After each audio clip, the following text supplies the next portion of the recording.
rapid expansion was due in large measure to men with vision, men who were not afraid to introduce new enterprises. One such man was determined to introduce the breeding and raising of thoroughbred horses to Rising Springs.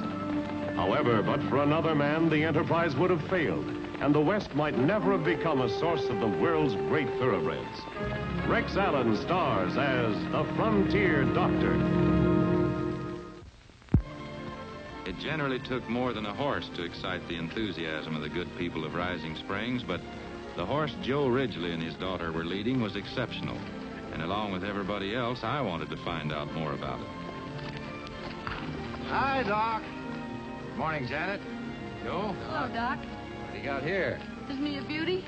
Dad bought him in the East. Now, hold it, Janet. I'm going to buy a quarter interest in him. It's a partnership deal, Doc. Webb and Graham and Bennett each bought a quarter interest in him, too. 4 of you? Must have cost a lot of money. He sure did, $100,000. You're going to enter him in the race next week at Winton City, aren't you, Dad? That's right, Janet. It's the Western Stakes with a purse of $25,000, and Freedom Son's going to win it. Mind if I interrupt? Hello, Janet. Well, hello, Ralph. Nice to see you. Do you mind if a comparative newcomer interjects a note of business into these proceedings, Mr. Ridgely? Not at all, Mr. Courtright. Speak your piece. I couldn't help overhearing what you paid for this magnificent animal. But a racehorse, like any other animal, Mr. Ridgely, is subject to injury or death. Yeah, can't argue about that. Well, all right, then. Don't you think it'd be wise to protect your investment? Sure, but how? Well, that's simple. Take out an insurance policy on it. Royal Eastern, one of the companies I represent, insures racehorses. How much would this policy cost? That would run you exactly $10,000 a year, Mr. Ridgely. 10,000? That's awful high. Oh, on the contrary, sir, it's very reasonable. Isn't that right, Doctor? Think of the money the insurance company'd have to pay you. $100,000 if anything happened to him. Yeah, that's right. Well, I'll tell you, Mr. Courtright, you let me talk it over with my partners, and I'll give you an answer just as soon as I can. It's fair enough. Well, it's high time we got you out to your new home. Come on. Oh, Janet. I'd like to see you soon. You're always welcome out at the ranch, Ralph. In a day or two, then? You coming, Janet? I'll be right with you, Dad. Bye. Bye, then. Come see me. As soon as possible.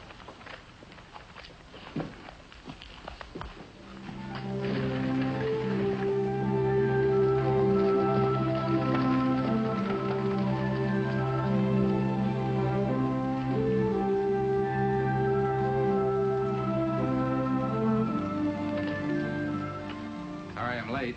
Hello, Doc. Stork don't keep his appointments on time either. Here's a certificate of soundness on Freedom Son. He's in perfect health. Thank you, Doctor, but I'm afraid we won't need it. Well, what's the matter? Well, I told you I spent all my money on Freedom Son.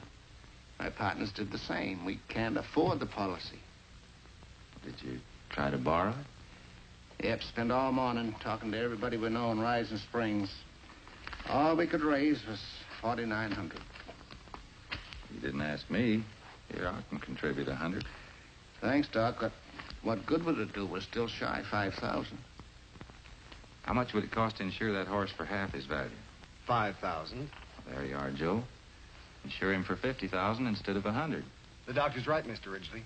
And if anything happened to Freedom Son, you'd at least get back half your investment. Of course he's right. Scribble up that policy, Mr. Courtright. I've already done it. Except for the amount. You represent all your partners? Just sign here. Huh?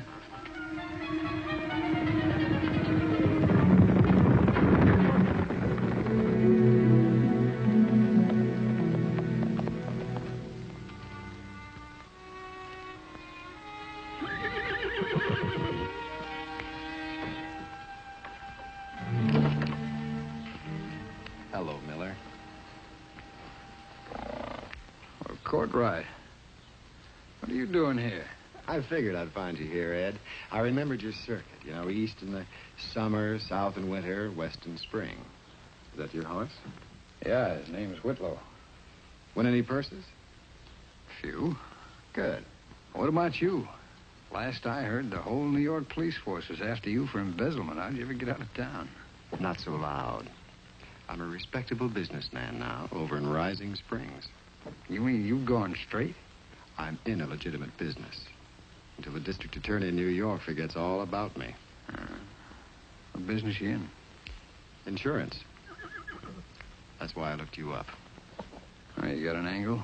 A group of ranchers over in Rising Springs bought a horse for $100,000. Name of Freedom's Son. Ever heard of him? Yeah.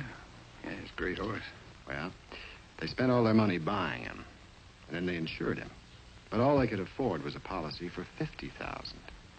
Half of what he's worth. And they bought the policy through you. Yeah. You see what I'm getting at? Knowing what was paid for the horse, the company will insure him for $100,000 with no questions asked. All I have to do is write out a policy for $100,000 instead of $50,000. Yeah? Well, then what? Freedom's Son meets with a fatal accident. The company pays off. I pay the ranchers their $50,000. You and I split the other $50,000 between us. But won't the ranchers get a hold of a policy and find out that it's for $100,000 instead of $50,000? No. I'll forge one for $50,000 and give that to them. I'm broke, Ed. You put up the $5,000 extra premium money. Seems to me I heard Freedom's Son was running in the Western Stakes on Saturday. Is that true? Yeah, that's the plan. Why? Well, I've entered Whitlow here in that race. He'd take it, too, if he wasn't running against Freedom's Son, and I'd win myself a $25,000 purse. I'll tell you what I'll do with you. You guarantee me that you'll kill that horse before Saturday. I'll give you the $5,000.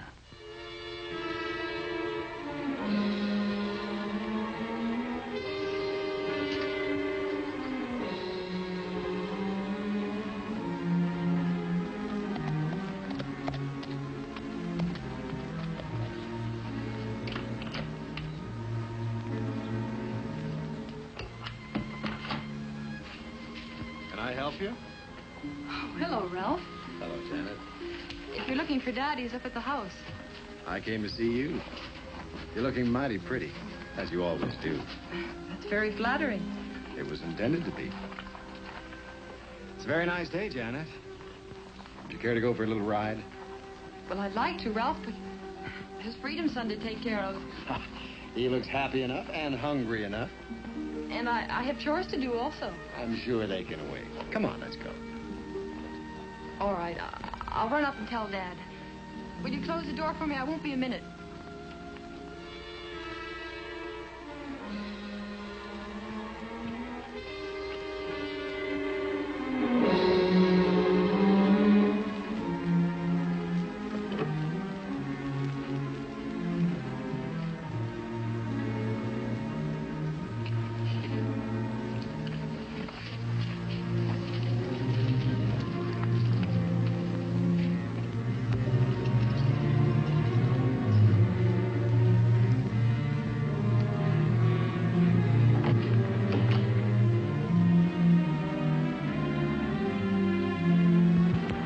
Late that afternoon, Janet came to my office to get me. Freedom's Son was sick, desperately sick.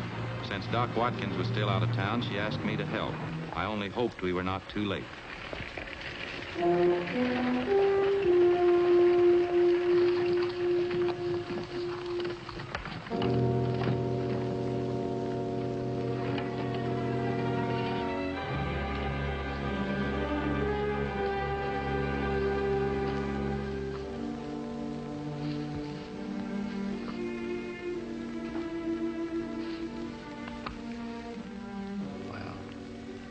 If you were a person, from the symptoms, the eyes, saliva, and convulsions, I'd say he'd been poisoned.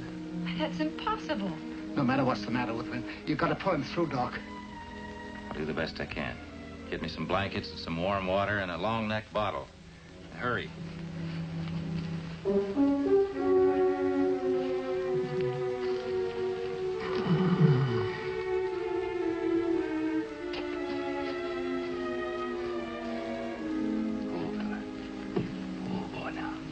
Easy now.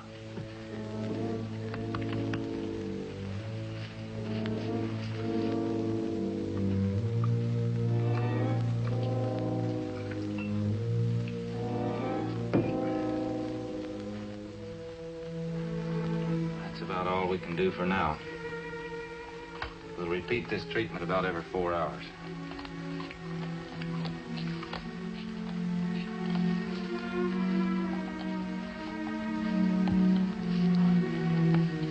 Where would he get poisoned?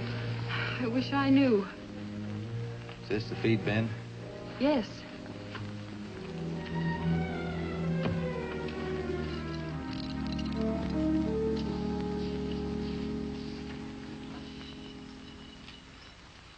There's your answer. Rat poison. You must have knocked it off the medicine shelf. How could you be so careless, Janet? But I didn't, Dad. I know I didn't. Then who did? You're the only one who's been near him. Courtright. Wasn't he up here this morning? Well, yes, he was, but why suspect him? He's new around here, isn't he?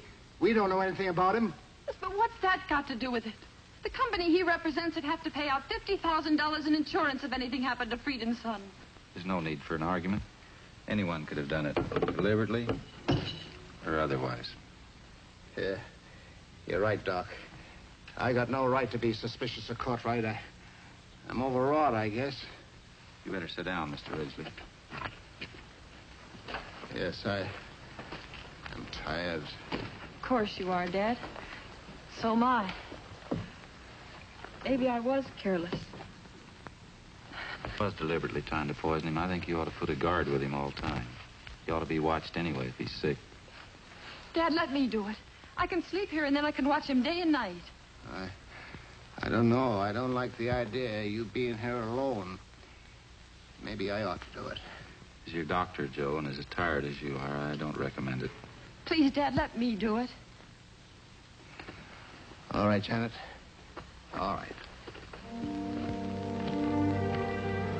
The next 48 hours were anxious ones for us all, as we watched for signs of Freedom's son's reaction to the poison. The crisis had passed, and Freedom's son slowly improved. Janet lost no time exercising the 3-year-old every morning to regain his strength. Finally, 2 days before the big race. How's he look, Doc? Looks bright as a button to me, Joe. How's he feeling, Janet? He's full of himself. All right, cool him out.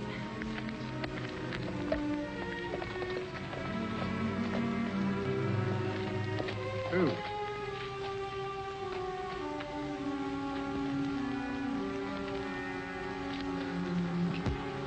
Good afternoon, gentlemen. Janet? Hello, Courtright. I brought you a copy of the policy, Mr. Ridgely. Oh, thanks. Freedom's son looks in fine fettle. Yeah, he is now, thanks to Doc here. Was he sick? You know, Doctor, I insured this horse on the basis of your report. If anything happened to him, I could lose my agency. Don't worry, he'll be fit enough to run the big race. We think someone tried to poison him. Poison? Who on earth would want to do that? We don't know. Anyway, Janet's staying with him day and night, so it won't happen again. Can you stay for a while, Ralph? It's almost time for lunch. There's nothing I'd like better, Janet, but I have an appointment in Winton City. Well, I'm going in there myself this afternoon. Can you wait? Gee, I'm sorry, Mr. Ridgely, but I'm late now. How about riding back together? I'm afraid that's out, too. I'm staying overnight so I can see the race officials in the morning. Oh, that's too bad. I'd have enjoyed your company. Well, I better be going, Janet. Doctor, Mr. Ridgely.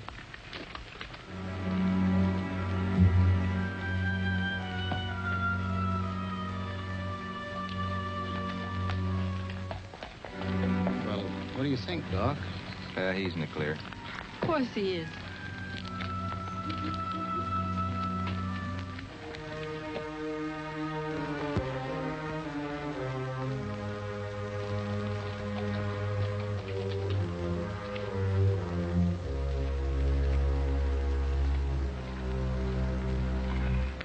The horse's stall is down at that end of the barn. Are you sure Ridgely's away and the girl's alone with the horse? That's what they said. All right, this time we'll make sure the job is done right. Go on.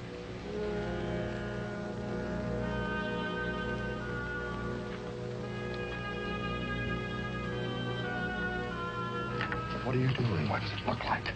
The girl. You let her out, she'll save the horse. And you make up your mind. Which do you want, the girl or the money?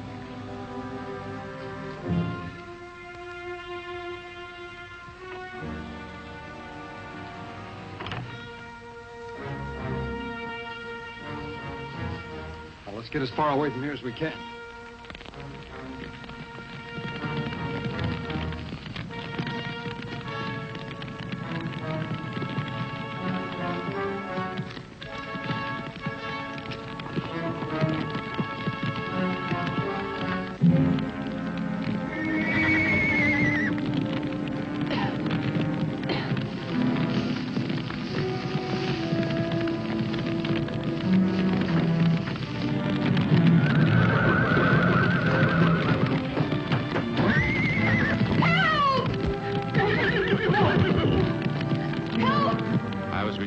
Emergency night call when I saw the red glow in the sky. It could mean only one thing.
You came, Doctor.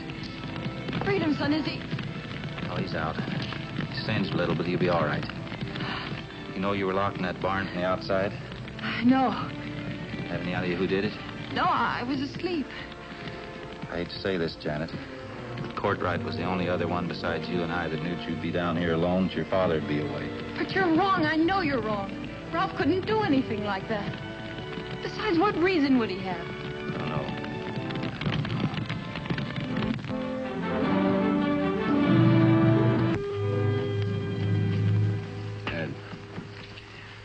See you, Ed. Freedom's son is still alive. And Richie's placed him under 24-hour armed guard. How the devil did that happen? I don't know, but I saw him this morning alive and kicking. Well, there's too much money at stake to give up now.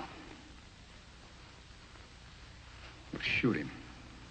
Didn't you hear me? He's under armed guard. Sure, but they can't guard him while he's running in the race. We'll shoot him then. You can't do that. There'll be hundreds of people watching. We're not going to shoot him from the grandstand, you fool. There's a place under the grandstand that nobody ever uses, and it's got a clear view of the track. Maybe it'll work at that. It'll work. All the people yelling and screaming, no one will hear the shot. By the time they get to the horse and get him off the track and examine him, why, it'll give us at least an hour before they find out that it was a bullet that killed him. It was a perfect day for the big race, and people had flocked from miles around to see it.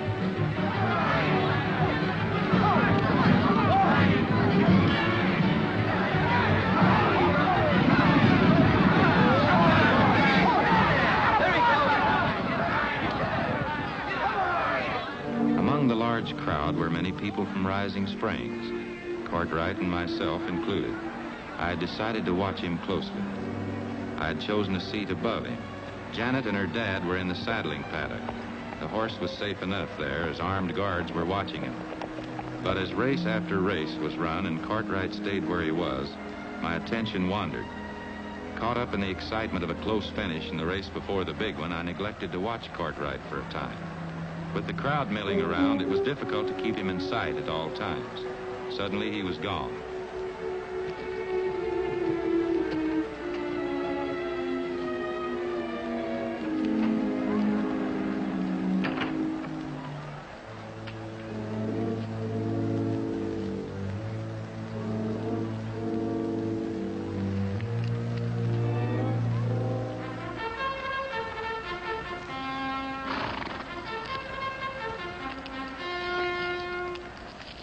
get in the home stretch, you find you're not in the lead.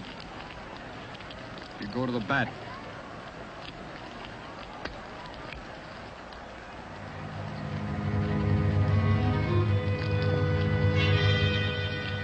Good luck.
Right. The devil you've been... I don't know who you are, but I know what you've been trying to do. Now stay where you are. Doc, we've been looking everywhere for you. What's going on here? Freedom Son win the race? Yes, he ran a beautiful race. These are the two men who've been trying to kill him. I just came from the sheriff's office, and he told me that Cartwright wrote that policy up for $100,000. He intended to kill Freedom's son and pay you your $50,000, then split the other $50,000 with Miller. They found the policy in Cartwright's files. And the policy for $50,000 he gave me was a forgery? That's right. But how was Miller in on the scheme? He loaned Cartwright the extra premium money. And besides, he wanted this horse out of the way so his would win the race. Yes, I see. What's the sheriff going to do with them? Send them back east. They're wanted there for a long list of crimes. They'll be guests of Sing Sing for quite a spell. Well, good riddance to them. Bring them up here, boys.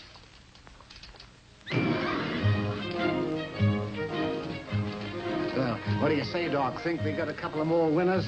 I'd say so. Buy them with your winnings? Yeah, paid off our debt like you know, and bought the colts with what was left over. Thanks to you, our plan is underway. Excuse me, Doc, I gotta get them back to their mamas. I'm sorry, Janet. I guess it's a little unpleasant to find out the truth about Cartwright. I'm grateful that you did. I'm lucky to have learned what he's really like now instead of later on. I'll see you at the ranch.